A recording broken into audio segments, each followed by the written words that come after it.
Oh, that's weird. Look at he's you can see him from each direction. The owl, its face.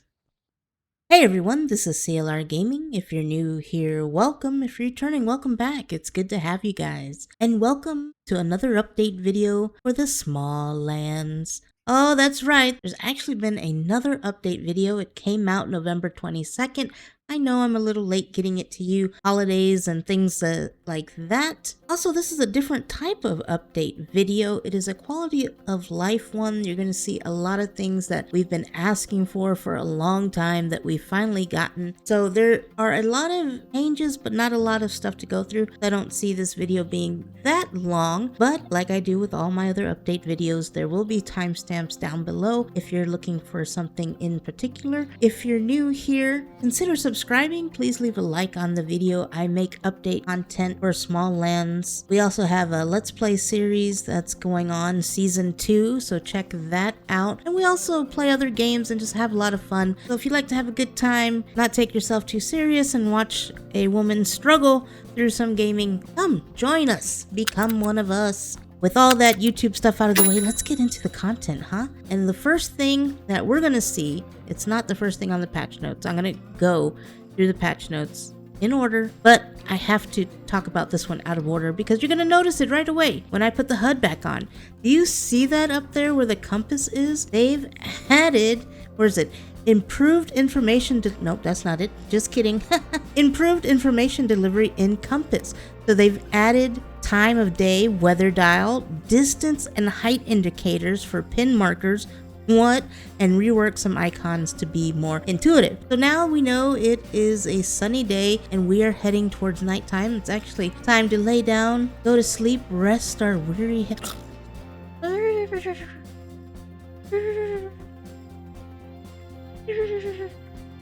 Wow, the night, you don't just fast forward it as quickly as you used to, or at least it doesn't feel like you do. And there you go. So we know that it is going to be a cloudy day. So if just felt one of these days I'm gonna fix that porch. I sure will. So that's a great change. And then I did some gameplay with some of my members last week. That's right. Finally, if you become a member on the channel, I am setting up where we play on a private server together and we just hang out for a couple of hours. I'm aiming for once a month at least. Hopefully we can do more. But it was a fun time, but we got to see this compass in action. We got to see a lot of things in action. So you might see me put in some clips of that, hopefully. Let me see, I marked that, and now if you see on my compass up there, it says that it's 53 meters away, 50, 49, which is great. Now we actually have some distance markers. That anything that helps me get to my location is always a plus, because you know your girl is always lost. So that is a great change. Looks good. I like it. What do you guys think? All right, so let's go in order. They added dynamic tutorials and tooltips to improve onboarding. They've also put a setting where you can disable this if you don't want it, because it can be annoying. If we can find the settings together, settings, yes, yeah, show tutorial on and off right here, and then hints. If you don't want them, you can turn them on and off. And let's see if we can find something that triggers the tutorial. When you start a new game, it pops up in the right corner and it just helps you get through certain things. There we go. Hop on a companion. Companions come with various strengths and weaknesses. Some jump or even fly, while others are strong in combat but cannot be mounted. And it goes through that with all sorts of things. When you're doing the workbench, there we go. We hopped on our guy, Skybird 2.0. There you go. I love that, especially for new, for new or old members. You know, I'm always learning new things about the game that I've been playing for over a year. So anything that I can use to get better at the game, I appreciate. Especially when you're starting out, everything is new and overwhelming. So that is a great change, in my opinion. 2, they reworked repair system for equipment and structures. They've added a new consumable, the repair kit, and a new structure called the repair totem. So this is a change. Usually what I do when I'm out and about in the world is I carry my hammer with me always. And I will always have on my person wood, resin, and fiber. These 3, they're always in this spot right here. And that's just so I can make a workbench on the fly. And I suggest that you still do this. This is still a viable option. And you plop this down wherever you are, you go to repair. If you catch your items before they've taken too much damage, you can repair it for no resource cost. You see there in the middle, it says no resource cost. Again, when I was playing with my members, we tested this out because this was new. Hopefully I can find the video on this because none of my items are in bad enough shape. But once you get to a certain threshold where it's not free anymore to repair, it would usually ask for whatever that material's made out of. So if you messed up a pyrite pickaxe, you're gonna need some pyrite on your person to repair it. But it seems like that is no longer the case. You guys are going to have to let me know in the comments below what you've seen in your research. But if you see here, there's a repair kit that you make now. It takes fiber, wood, and resin. What I'm wondering is, can you repair more expensive items like a pyrite pickaxe with just a repair kit that needs wood, fiber, and resin? Because if that's the case, that's a lot cheaper than needing the pyrite or stone, things like that. So now you do need to carry a repair kit with you at all times. You can either carry the repair kit or the 3 items and the hammer. I suggest you do that one. That's just a suggestion by me, because you can put your workbench and start repairing your items before they get in a bad state. Then you won't even have to worry about carrying a repair kit. So big changes, guys. Let me know, and I will let you know through my season 2. So follow me there, where I can actually apply these updates into actual gameplay. They've also made a repair totem. What we gathered from this, let's head on out here so you can see. I love the look of it a lot. Let's make them. You see that? See that little perimeter around it? That kind of shows you where it will be repairing. So maybe it would be a good idea to put it inside. Look at that. There he goes. He's got like this repair aura that he's going to be working on. The application that I see this being good in is when you do a raid, right? When you do a raid and your build takes damage. Can I damage this? See, it's going to repair that. So when the raid comes and they start destroying your stuff, you're too busy fighting the monsters, fighting the creatures to repair your stuff. This will help repair it so your stuff doesn't get damaged. Look at all that damage it just took. And now if we look at our repair totem.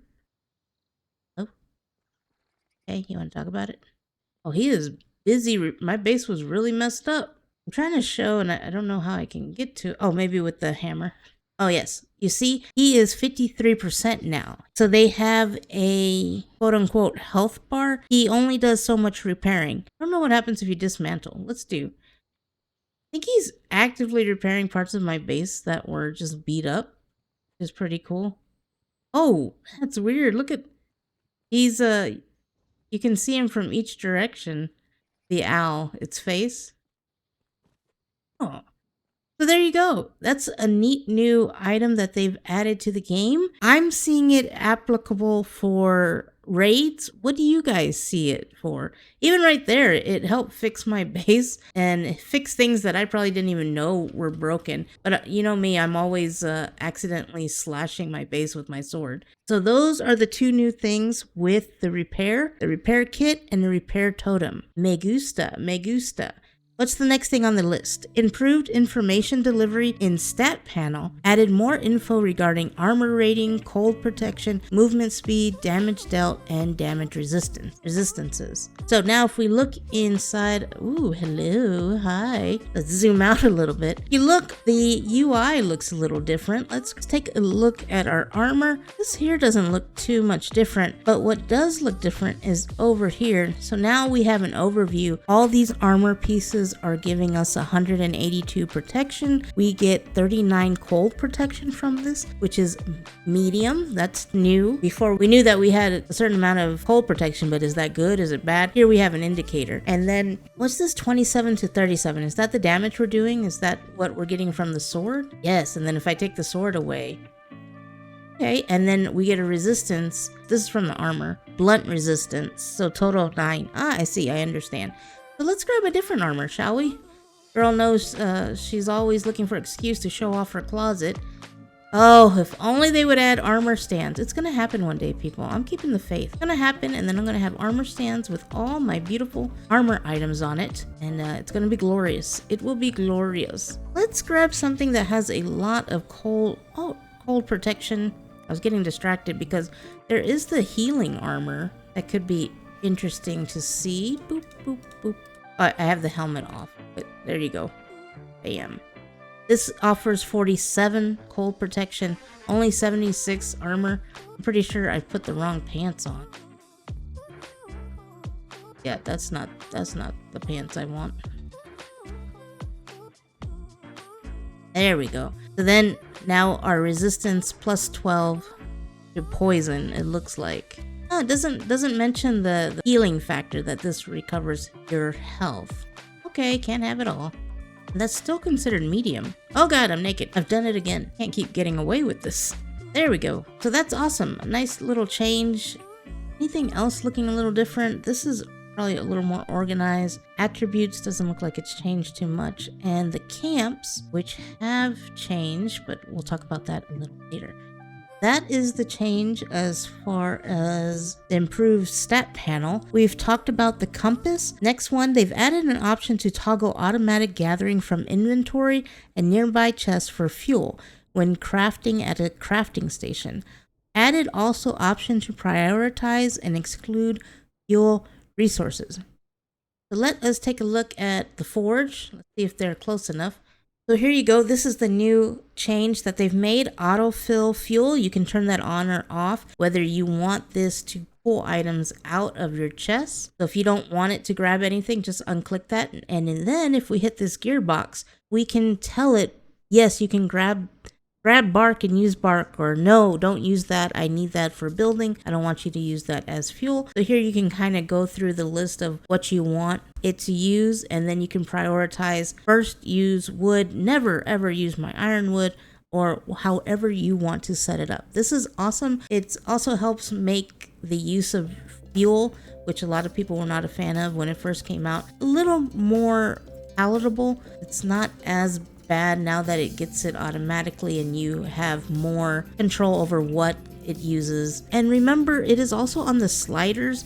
When you're starting a game, you can turn fuel usage all the way off. You can make it a little less if you don't like where it's at currently. And guys, don't be afraid to play with the sliders and make the game enjoyable to play for you. You only have a certain amount of time to play games. Have fun with it. If you don't want that on, turn that sucker off.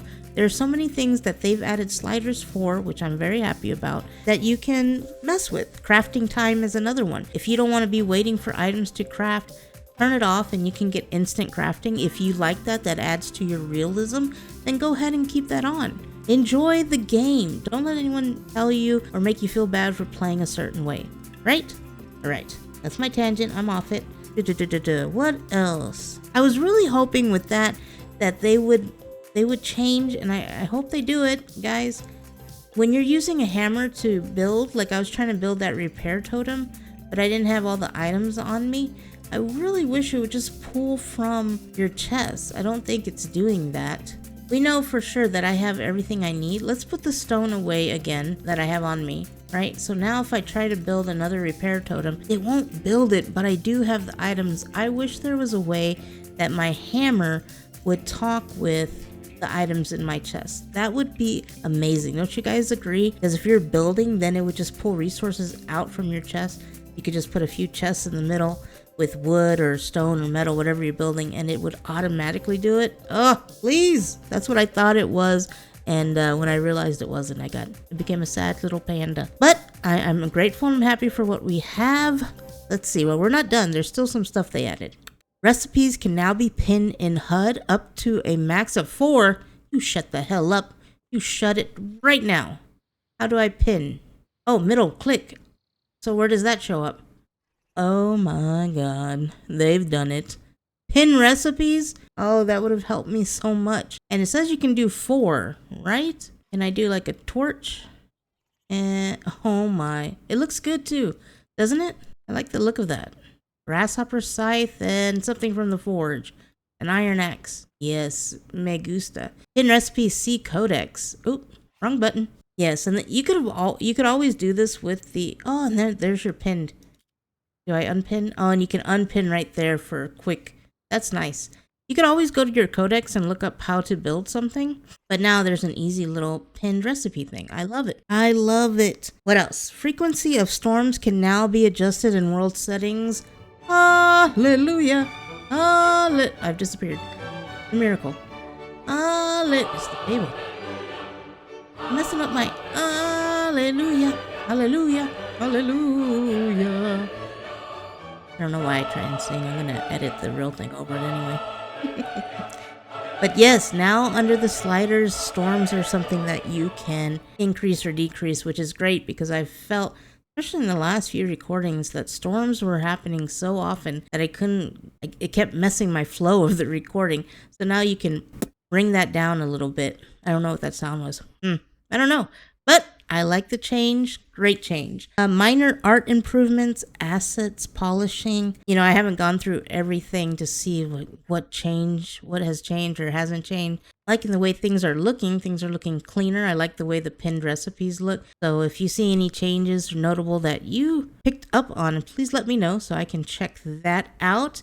They added a ping system to allow players to better communicate within the game world. We were using that again with my members because I barely use this thing where you can do like emotes because I'm single player, but they've added a few different things which I liked. One of them is pinging.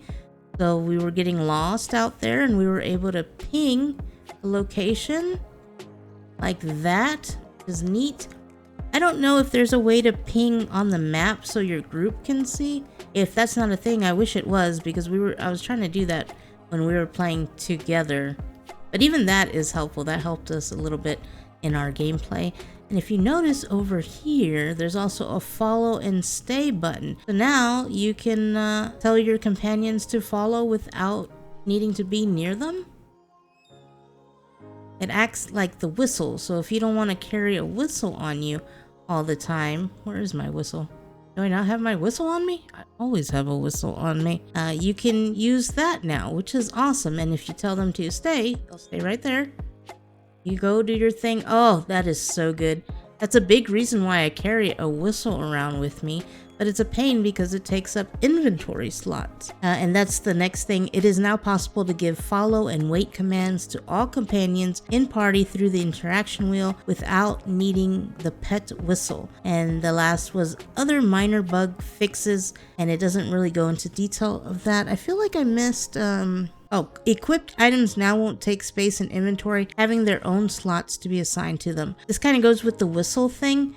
Oh, hold on, Skybird. I know you're itching to go out. But if you look now, like I was saying, the sword, we couldn't find it earlier because I had it equipped, so it does not take up an inventory slot. It opens that up. If you also notice, this is huge. Finally, I've been asking for this. If your armor is on, it is not going to take up room in your inventory, which makes sense, right? You're wearing it, you're not holding it in your little hands. Same with your wings, same with arrows. I think you can have the torch and then it doesn't take up room. So what is up with that torch? It's burning at 1,000 miles an hour. Holy smokes, I put too much accelerant on that thing. So now you just have more inventory space, which was and is still a big issue of running out of space in inventory. At least now you have like 5 to 6 slots opened up. That gives you more room for activities. Great stuff. All this is great stuff. I know a lot of you could say, oh, this is stuff that should have been in the game a long time ago. Hey, negative Nancy. Don't do that. Don't do that. Don't be that person. So there you go. That's all the new stuff that they've added. Great update.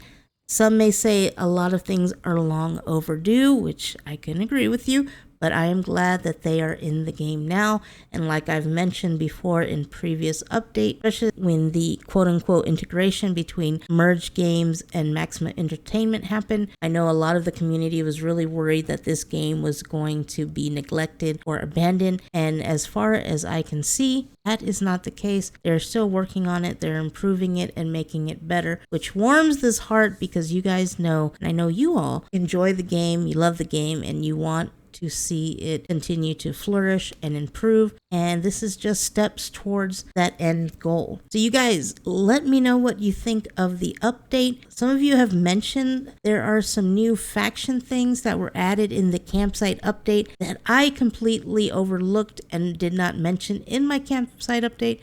So keep an eye out. I'm going to make a separate video for that. If there are any other types of videos you would like me to make explaining anything in the game, please let me know. But yeah, I think that's going to do it for this one, guys. I appreciate y'all watching. You have a good one. Stay safe. And until the next time, bye. Oh wait, I got the bye. Bye-bye. Go on. I got stuff to do. Right, your gnome? He's always got stuff to do, guys. Always got stuff to do. Mm-hmm.